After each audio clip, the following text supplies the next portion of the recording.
എപ്പോഴും ഓർത്തിരിക്കേണ്ട ഒരു കാര്യം അതാണ്, യേശു ക്രിസ്തുവാണ് നമ്മുടെ വിശ്വാസത്തിന്റെ കേന്ദ്രബിന്ദു. Hebrew 12:2 said, looking unto Jesus, the author and finisher of our faith.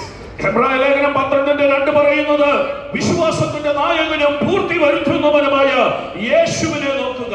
You must fix your eyes on Jesus Christ. നിങ്ങളുടെ കണ്ണുകൾ യേശു ക്രിസ്തുവിൽ കേന്ദ്രീകരിച്ചിരിക്കണം. Jesus Christ is the author of our faith. യേശു ക്രിസ്തുവാണ് നമ്മുടെ വിശ്വാസത്തിന്റെ നായകൻ. Jesus Christ the perfecter of our faith. യേശു ക്രിസ്തുവാണ് നമ്മുടെ വിശ്വാസത്തിനെ തികവിൽ കൊണ്ടുവന്നെത്തിക്കുന്നവൻ. Only Jesus Christ the center of our faith. യേശു ക്രിസ്തു മാത്രമായിരിക്കണം നമ്മുടെ വിശ്വാസത്തിന്റെ കേന്ദ്ര Bindu. Jesus Christ is source of our faith. യേശു ക്രിസ്തുവാണ് നമ്മുടെ വിശ്വാസത്തിന്റെ കേന്ദ്രം. Jesus Christ everything of our faith. നമ്മുടെ വിശ്വാസത്തിന്റെ സകലവും യേശു ക്രിസ്തുവാണ്.